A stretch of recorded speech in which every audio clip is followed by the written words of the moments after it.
Scano. My name is Rick Hill. I'm the Senior Project Coordinator at Deyohaha, the Indigenous Knowledge Center at Six Nations Polytechnic. Today we're going to go back and take a look at the original treaty that was made between the Haudenosaunee and the Dutch. Some people say it happened in 1613. We're going to take a look at what did our ancestors agree to? Why was it important back then that they made such a treaty? And what does that treaty mean to us today? But it also raises some very important issues we have to think about. This is a photograph of the actual Row Wampum. I believe this is the one that was referenced in our oral history. Much like our relationship with our neighbors, it's kind of tattered and torn. Some missing elements there. It's almost been cut in two. But there's still a message there about these two paths, these two roads. The wampum still has memory of what our ancestors had hoped for us. So we need to take a larger look at that. What does it mean to hold the Row Wampum? What's the nature of our relationship to our neighbors? What does it mean to be caught in the middle of these two paths? We're going to explore those ideas. I grew up, like a lot of people in our generation, hearing our leaders talk about the Row Wampum as the grandfather of all treaties, the defining moment between the ship and the canoe. The ship representing the Europeans, the canoe representing our ancestors, the native people. It became a powerful symbol. So what a great way to exhibit, demonstrate the quality of this relationship. Two vessels traveling down the river of life together, separate but equal. But the more I think about it, the more it makes me wonder, how separate are we? In many ways, we have this dichotomy of us and versus them. If you take a look at how we live today, we mimic the lives of the people in the ship. Many of the things that we do, it's not as simple to say, well, we're over on one side and you're on the other. It's because there's so many things that have crossed over. In our economy, in our education, in our language, our way of life, we've now become so interdependent. I wonder if the two-row image is still viable. I don't know about you, but I felt like I spent most of my life in the middle of those two rows. And there's an oral tradition about what happens when people fall in the middle, and they say there's no power on earth that can get them. It's only the Creator that can save them from that water. Well, after floundering in that water for 40 years, I'm wondering, is this our destiny? Do we just let our people fall in the water? Is there something else that's happening? Why are they falling into the water? Why can't they sit in their canoe comfortably? Why can't we bridge the canoe and the ship? Seems like most of my life I've done that, in the academy, but also in the longhouse. Go to chief's meeting, but then participate in a larger society. I work in museums, I'm an educator, and so I'm often confused about where am I firmly rooted in? Because I'm also the result of a residential school era where people pulled away or moved away from their communities, grew up not speaking their language, not knowing that. So oftentimes I feel much like these people here, just treading water upside down. And the other reality is that our canoes become almost swamped with things from the ship. The river of life is now polluted. It doesn't do us any good to say that we have a right to catch a polluted fish. We have to ensure that the water's healthy, for ourselves to be healthy. So if we're going to take a hardcore Row Wampum ideology, we have to get a whole bunch of stuff out of our canoe that's contaminating it. But we also have to understand that the Toro existed within a treaty context, within a cultural encounter context. This wampum belt was called the first sighting of the people with the pale faces. We don't know for sure which event it was attached to. Could have been 1524 when Verrazano came to our country, 1534 when Jacques Cartier came up to St. Lawrence, or 1609 when Henry Hudson came up to what's called the Hudson River. It's hard to say which one it relates to, but if you hear the story, look at the symbolism. There's two wide, what we call rafters. They're like the braces to the longhouse, and then there's a thinner one in the middle. And what the story says is that when our white brother arrived, he was quite sickly. Our job was to help stand him up. So imagine it's almost like two very strong men picking up our weaker younger brother. We gave them some medicine to make them stronger, and we tried to coexist in this land. If you take that story, compared it to Jacques Cartier's journal of what happened to his men when they showed up sick and how they were revived by the medicine that was given to them by the local people, it may be that event. It may be a combination of all of the above. But the most important thing is that it says we didn't rush out to kill them. These people needed our help. We extended our indigenous knowledge, our traditional knowledge, in order to enable them to be healthy, so then hopefully we could communicate them with our strong minds. However, our relationship kind of fell apart pretty quickly. 1609, Samuel Champlain showed up, and along with some native allies, he began to attack the Haudenosaunee territory. This wampum belt was put together to commemorate that. You see these 5 hexagons, and then there's some lines at either end. Usually those lines it's almost like the intro and the conclusion to the belt, just to let you know it's a complete story. But it was the first time we saw firearms used, and several of our Mohawk leaders were killed as a result.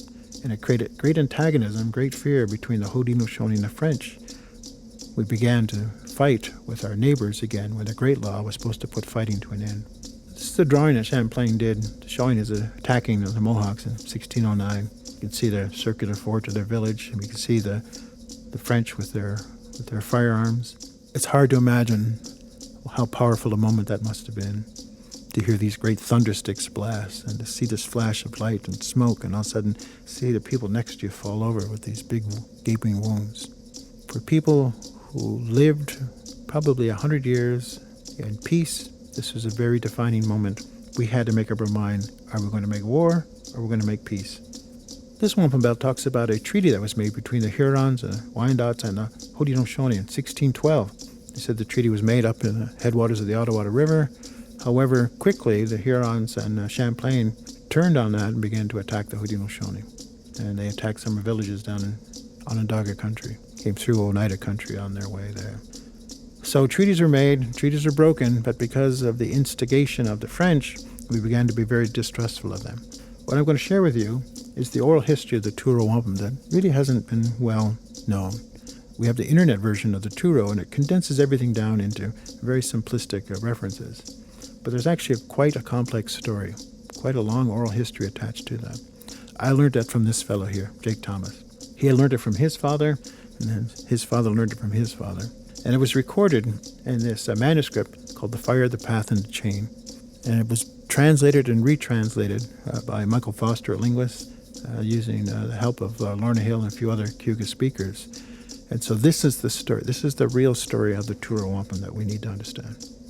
Ironically, I had these 2 passages in there that struck in my mind. First it said, it will put your minds at ease, that we still remember these words. This retelling of the Toro is supposed to be such a positive thing, such a hopeful thing, that it will put our minds at ease, that we still maintain this tradition. I don't know about you, but my mind is seldom at ease when I look at the relationship between the Haudenosaunee and Great Britain, or the Americans, or Canada, or Ontario, or Caledonia. It seems like we're the only ones that remember this conversation that took place. And then it also said, the one who dwells in the sky, the Creator, he did not intend people who moved about on the earth to torment one another. And so there was a spiritual motivation.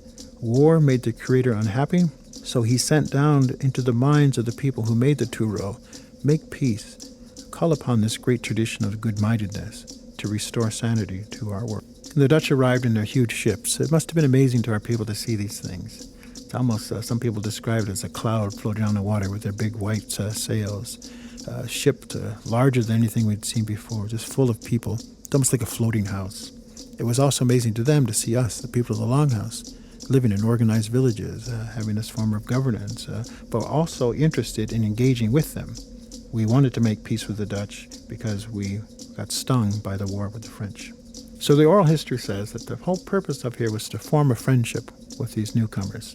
Between the Dutch and the Haudenosaunee, or the Ongwe, we began to talk for quite some time, they say, because we realized if we continue to go the way that we're going, we're never going to live in peace. The Dutch wanted it because it would be good for trade. We wanted it because that was our tradition. So what you have in mind is good, said the Ongwe, the Mohawk man, when he first met the Dutch. The Creator did not intend that we would live in discord. We should respect one another. Those are principles right out of the Great Law and really right out of our creation story. So our ancestors had no other way to act but to enact these cultural principles. We didn't look at them, well, you're white, so therefore you're not of us. You don't count. You're not included in this. We took those principles and applied them to them. At one point they asked, what symbols are we going to go by?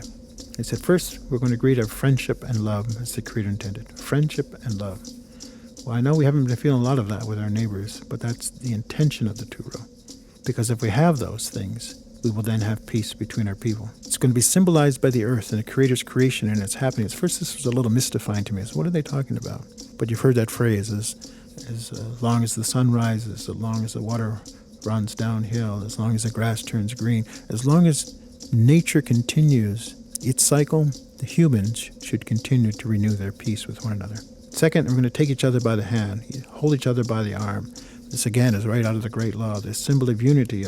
We're linking our arms together. We're going to stand in union as one people.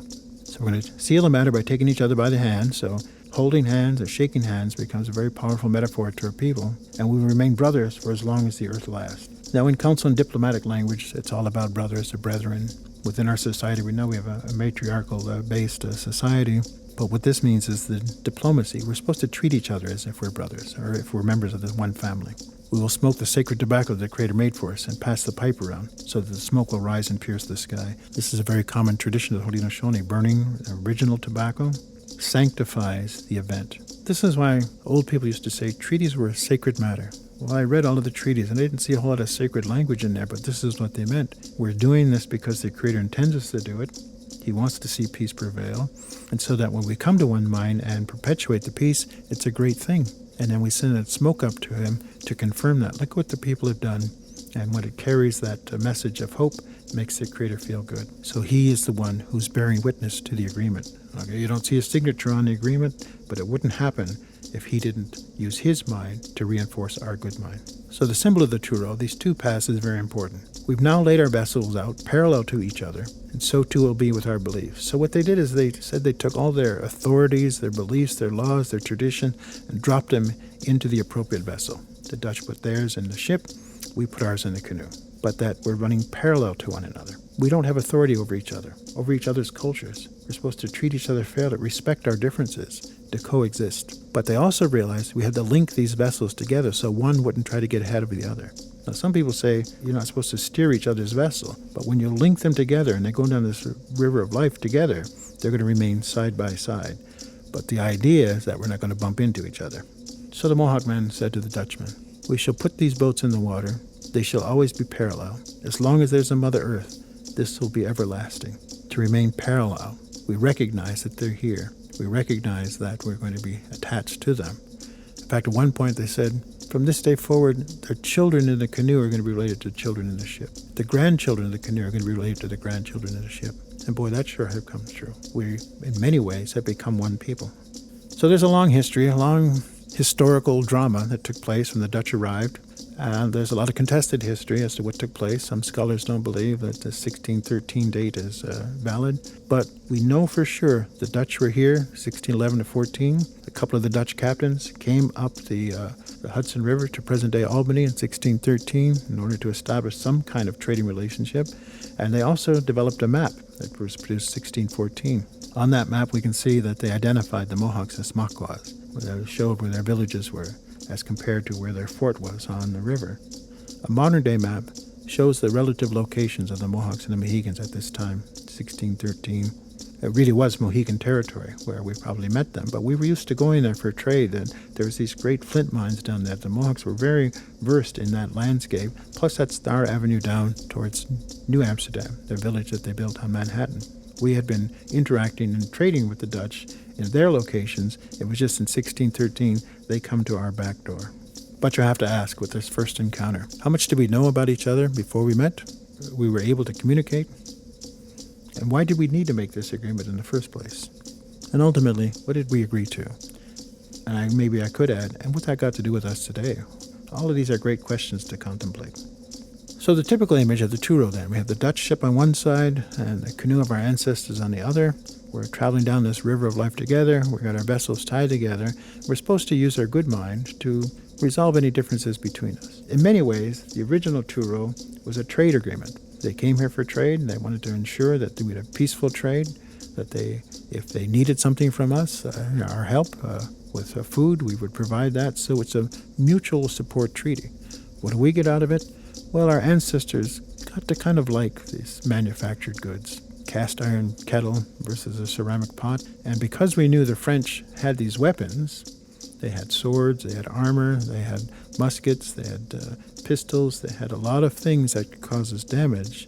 I think what we also realize is that we need to arm ourselves to defend ourselves better. And the only way to do that is have friendly relationships with people who are willing to trade for those matters. But they also talked about the meaning of the colors of the wampum belt. White and purple. White generally represents peace. Purple represents the darker things in life. But what they talked about here were these three white stripes. one representing the purity of thought, these good intentions. The other is our good mind, and a good mind creates these good thoughts. And then as a result of that, we would have good relationships and peace will prevail. So the background, this river of life, has these three elements to it: purity, good minds, and peace. But in the oral tradition, Dutchmen suggest, well, we've tied our vessels together with a rope. But a rope is going to fray, it's going to break, so let's take a chain. The Dutch has a long history in using chains on their ships, so they said, we're going to take this chain and tie our vessels together. And then the Mohawk man says, that's a good idea, that'll be strong. And you know what? The three links of this chain will represent these ideas. The first link, we've established this friendship. We will become friends to one another. Second, we both have the good mind. We'll use this good mind to perpetuate our friendship. And the third link, and if we do that and we do it well, there will always be peace. So friendship, the good mind, and peace become the primary message of the treaty, the chain that ties our vessels together. They also said from time to time we need to renew these agreements. We will abide by our agreement as long as the sun always makes it bright on earth, the waters flow in a certain direction, and the wild grasses grow at a certain time of year. There's many variations of that phrase, but that was agreed to. That actually becomes common treaty language throughout North America. From time to time, as long as the earth exists, we shall renew our agreements so that the people will know them. Well, this has been one of the problems. We keep advocating, let's renew this, but we haven't gotten a very favorable response. But by renewing our agreements, we can make those principles live. If we don't renew them, all of that goes away. What the Toro started then was a tradition of how we're supposed to relate to one another. The protocols that were developed from it. We'd always kindle a fire because it's sacred. The fire itself and the smoke rising up signals that good minds are trying to gather together. We would condole each other for our losses. We would follow the principles of the great law and wipe the tears and clean the ears and the throat of our visiting delegates so that we have a good mind towards peace. There's a very specific agenda. There wasn't many surprises brought up. They said, this is what we're going to talk about. And then wampum was exchanged for each matter that we were to discuss. Wampum becomes the diplomatic tool by which peace is arrived at. They would bring wampum belts with requests. We would make our decisions, send those belts back with the decisions on it. And when a treaty was made, finalized, a special wampum belt was put together to commemorate that agreement. And we always had to come to one mind. So a matter would be laid in front of our nations. We would withdraw from the council and we would discuss among ourselves. We'd have a caucus. We'd never, ever address the matter right away. Some of these treaty councils could go up to several months because it's a big, intense discussion trying to come to one mind. Once we did, both sides agree, then we would smoke the pipe because that, again, sanctifies the agreement. And, of course, then you have to feed all the participants. Whoever kindles the fire is responsible for taking care of all the visitors. Sometimes we would kindle the fire in our territory. Other times it would be kindled at the Dutch fort or the English fort. But like all relationships, sometimes it gets a little rocky. Rust would form on that chain from inattention. Sometimes we would do things to hurt one another. So a treaty became a quality of the relationship, not just a series of written documents or not just a series of wampum belts, but it's about how are we going to engage with one another. We're constantly making a pledge of friendship to one another because sometimes, our people are mean to each other. We have to make up for that. We also had to ensure there was open communications. You can't have a good treaty relationship and be telling deceptive stories or lies. We also had to guarantee safe passage. You come to us even during times of war. We're trying to resolve peace. You will be protected. But we expect the same. And then we would try to address the matters fairly. It's got to be a win-win situation. Everybody's got to get something out of this that they're looking for. And we would provide compensation when necessary. If we did harm to the people in the ship, we would make up for that. If they did harm to us, they would have to make up for that. And wampum was usually the way that was done, but it also could be trade goods, clothing, food, money. So the whole point of treaties is to make sure that justice is administered fairly, that nothing goes unaddressed. You don't let the wound fester. You have to address it. And in the end, we would then replant the tree of peace that the Creator asked us to do through the great law. So you have to understand we have this long legacy then of this engagement because of the Toro. It began around 1613, gets remanifested with the Great Britain in 1664.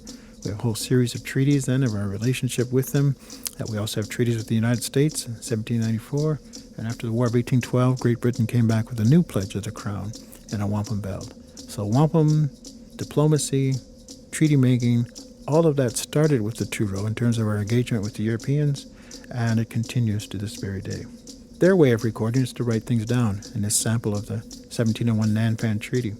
For many years, this had kind of disappeared from the British archives, and they found it again, and it's very telling, because two different worlds are at play, two different ways of looking at that. This is why our ancestors said, you record it your way, you write it down, we're going to record it our way in the Wampum Belt. Now, unfortunately, sometimes these two different documents say different things. Ours is a more comprehensive overview of what's going on. There's all of the language that led up to the actual signing of the agreement. Usually the written documents are codified under European law. It has European language in there that has concepts, legal concepts, that would be very difficult to translate to our leaders even back then. So you have to ask, what did our leaders agree to? How well did they comprehend the English or the Dutch terminology? Sometimes what they agreed to wasn't what the paper said. Sometimes the translator didn't translate well, so it makes it very difficult to come to one mind on even what the historical treaties are. This is the map of the Nan Fan hunting land area. Now, if you read their documents, we gave all of this land to the Crown. We ceded it to them forever. If you read our documents, the oral history, it says that we allowed the king to put his hand over the land. You can barely see the land as that dotted line. It looks a little yellowish line on the lower left part of this drawing. We said wherever he put his fingers, he could build a fort to help protect our right to hunt in that land. So we have two very different ideas. If you go to court with just the written document, you could miss half the story. This wampum belt, although it's 2 rows, maybe symbolizes more the kind of arduous journey we began to have with the Dutch, the English, the French, the Americans, and the Canadians. The intent is still there, traveling in 2 rows, but now all of a sudden there's all kinds of variances of that path. And we have to understand that history is complex because how the French understood it, the Dutch understood it, the British, the Americans, and the Canadians, their understanding of even their own history sometimes is not consistent. When you hear the narrative of the 2 row, it includes this idea of a covenant. So the covenant started very early with the Dutch. We codified the covenant chain, the thing by which we link our arms with Great Britain, probably goes back to 1664. So about 50 years after we made agreements with the Dutch, we're then making agreements with the English. They're picking up the covenant chain, or they're picking up the 2 row. They're picking up this treaty relationship after they defeated the Dutch. Then after the British got defeated by the Americans in the States, the Americans picked up the 2 row in the covenant chain. So the covenant chain has many of the symbols and ideas that were born in the 2 row wampum. We can see this figure there that's holding this path or holding this chain that connects our people together.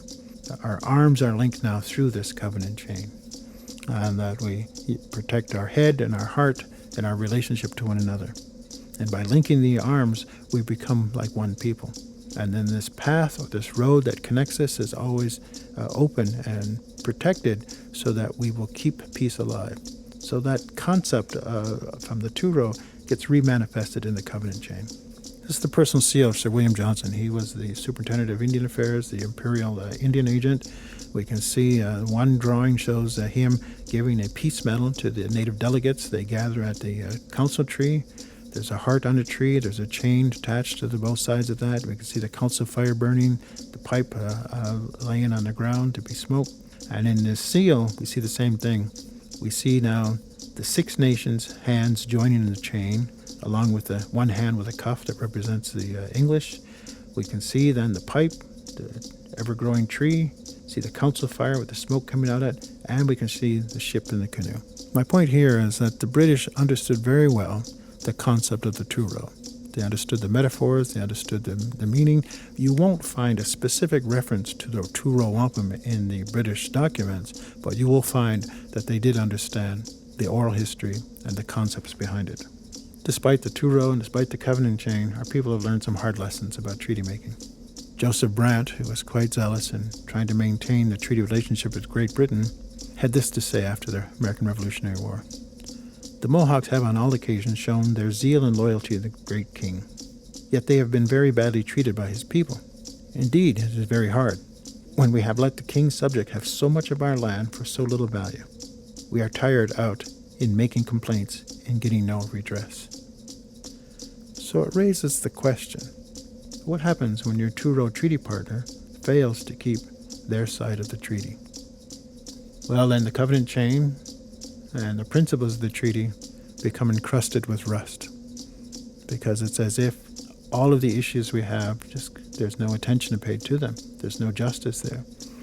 So this is what they meant when you have to renew our treaties. We have to knock that rust off the chain. We have to polish it so that it's bright. Means that the agreement among our people is renewed and strengthened again. If you don't, it's going to rust through and it's going to break. So here at Grand River, we have to ask ourselves, what is the nature of our relationship with Great Britain? Do we have a Row Wampum relationship with them? Do we have a covenant chain relationship with them or not? Sometimes it seems like we're the only ones who remember what our ancestors agreed to. In the city of Albany, where many of these treaties were made, is this statue. It actually becomes the seal for the city. So we can see the Dutch ship, we see a Dutchman on one side, and we can see what I believe is a Mohawk on the other side. Below them is this word, assiduity. So when I checked it out in the dictionary, because I didn't know what it meant, it had this definition: constant attention to what one is doing. So they understood that. The constant attention between the Dutchman and the Mohawk, between the colonists and the Haudenosaunee, between the Europeans and natives is very important. This is what it would take to have a good treaty relationship. It's encoded right there in the monument in Albany, but a lot of people seem to forget it. So when I was young, as in this photograph in 1973, our leaders kept telling this story about the Toro.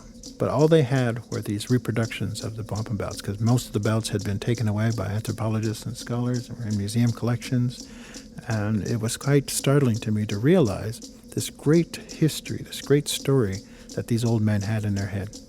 So I tried to learn it as best I could. Then I came across this fellow, Seth Newhouse. He was quite a linguist. He wrote down the creation story, a great log, we all in the Mohawk language back in the 1880s and 1900s. But look at this photograph of him. The one on the left, he's got this actual Toro belt, the original one that I showed you, over his arm. This is when we still had the belts, and we still had the stories, we still had the history. The other photograph shows him with two belts that I believe he made. But you'll notice the Toro on the belt on the right, it has some white lines at either end. This is the belt that I believe Seth Newhouse made. I don't know why he put the white lines at the end. If we compare that to the original belt, the lines go on forever. But because of the internet, because of people haven't had access to all of the research, a lot of times they begin to copy the belt that Seth Newhouse made rather than use the actual belt, as we see below. Our famous leader, Deyohaha, Levi General, went over to Europe to try to get the Haudenosaunee admitted into the League of Nations in 1922. He carried those belts that Seth Newhouse made, the Toro and the covenant chain. He also carried the silver pipe. He wasn't able to get into the league, but this is a photograph of where he gave a lecture in Geneva, presenting the case of the Haudenosaunee. So the belts, even though they weren't the original belts, were still important symbols of our desired relationship. So the Haudenosaunee have inherited a very complex treaty relationship. On one hand, as we see in this photograph of this Tonawanda chief, we actually had those written versions of the treaty, in this case the Canandaigua Treaty of 1794. One of the articles is they provide $5,000 worth of goods to help our people. So on the color photograph, we see Leon Shenandoah, Onondaga chief, who's getting this treaty cloth from Washington. Every year they send up some treaty cloth, $5,000 worth of cloth to distribute to our people. It's probably the cheapest, worthless cloth that you'd want. But what it symbolizes is that the treaty is still valid because the cloth is still flowing. But that's only one article of the treaty. It would be great if they would actually honor all of the articles of the treaty. Then we know for sure that the treaty still remains valid. After the War of 1812, Colonel William Claus, who ironically was Sir William Johnson's grandson, came to the Haudenosaunee at Burlington Heights, and he delivered this wampum belt. It was the pledge of the crown, and said basically thanking us for our involvement in the War of 1812 and the defense of the crown and defense of our homelands. But it was the pledge of the crown that they would never interfere in our governance and our culture. Well, maybe that pledge didn't last too long, but it was important. It was made at that time. The wampum belt was used to codify it. Take a close look at that belt. There's nothing more than two white paths going in a very zigzag fashion across this bed of purple. Was it done on purpose? William Claus trying to make a statement about the nature of a relationship? We don't know for sure. All we have is a few sketchy words that he gave when this belt was delivered, but it was a remanifestation of our Toro relationship in 1815. This is a photograph of John Smoke Johnson, a veteran of the War of 1812, holding a belt that he's pointing to tell this story. Well, that belt is that same Pledge of the Crown belt. Seated next to him is John Buck in the middle. You see all the wampum belts the chiefs had at the time. There were regular gatherings where they would recount this story. What is the message of these wampum belts? What's the teachings of the Toro that still can be seen in a wide variety of these treaty belts? I came across this quote. I think it's very telling. 1735, this Mohawk speaker was negotiating with the crown officials in Albany, and he said, "Trade and peace we take to be the same thing." It was true then, and it's true today. You think of this whole issue over cigarettes. What we're saying is trade and peace we take to be the same thing. If we have a treaty that calls for cooperative trading in order to ensure the peace, justice will prevail. But if we get cheated in that trade, or if we get denied our rights as we see them, peace is going to be threatened.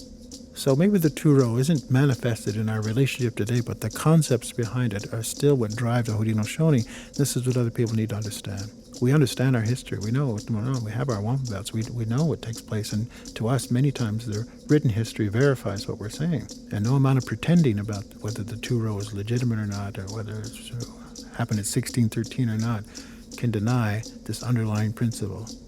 Trade and peace we take for the same thing. My cousin Alan Michelson did this Toro video installation. He came to Grand River and he rented the river tour boat and he photographed what you could call the native side, the community side of Grand River. And then he also photographed the other side and began to notice our side is green, there's gardens, it's natural, the Carolingian forest. The other side's all developed, docks and homes right up to the shoreline. And he's trying to make a point about the river that was once sustaining our people, the river of life, has now become this great divide. They live well on their side, and we still suffer from not having the justice of the Toro recognized. So he's raising this question about this in this art installation. It reminded me that in the recitation of the Toro, there was this passage. It says, "Perhaps in the days to come, some of your people would like to get in my canoe." It's the Mohawk man speaking to the Dutchman. "But I don't think they like the ways of my canoe." He said it's very narrow and it goes down the river quite swiftly. This kind of mystified me for a while, till I realized one day when I was in a canoe and turned over and I found myself going down into the water, is that in order to exist in the indigenous canoe, you have to be in absolute harmony and balance with everything else in it. Perhaps a number of my people would like to get into your large boat because of its size. They might like being in your boat. Oh, it's so big and it carries so many things. And they were realizing that people are going to want to not necessarily be in the vessel where they came from. So here's what they decided. People who get into your boat will be guided by it. Your people who will get into the canoe will be guided by the ways of the canoe. No matter what vessel you find yourself in, you will be governed by its rules, its laws, its beliefs, its traditions. But anybody can exist within those vessels if they come with a good mind. But for us, when we go to the university, or we go into a corporate world, or we travel out away from the canoe, this says we'll be governed by their laws. We're not supposed to indigenize their place. It's their place. However, when they come to our canoe, then our laws and our treaties will govern. So this is a very interesting thing when you look at who we are today, where we're headed, where most of our people are, and are we forgetting some of this stuff? That there is this distinctive canoe-ness and this distinctive shipness that we have to respect each other, but not impose our will upon each other. I got this image from the internet. So here's the Toro, and it was meant for us to walk side by side and extend peace, mutual respect, and friendship. Yes, that was the intention of this Toro, but we don't feel that today. There's not much peace between our people, certainly not much mutual respect. There's a growing friendship, I believe. There's a lot of young people from the ship who want to be sincere allies to the Haudenosaunee, other native people. I feel this is growing, and it's true. And now with this Truth and Reconciliation recommendations and with the UN Declaration of Indigenous Rights, we have a roadmap on how we build peace, respect, and friendship between our people. I was involved in Mohawk College, wanted to do this Mohawk wall installation from floor to ceiling using this Toro. But they said they wanted images of native people throughout the whole thing. And at first I was thinking, well, why would you want to do that? You're supposed to be in a ship and they're in a canoe. As we began to place the photographs in all of these spaces, we realized it's more indicative. This is where our people are. Many of them are caught in the middle. Many of them are connected to both worlds. You know, there was a prophecy that when you put your foot in the canoe and one in the ship, you have to be very careful because a big wind's going to come, push those vessels apart, and you're going to fall in that deep, dark water in between. In many ways, our Aboriginal education programs are trying to be the lifeline to all of those people caught in the middle. We can no longer just see them cast into the water and forget about them. We have to do something to encourage them, to make up your mind. What vessel do you want to be in?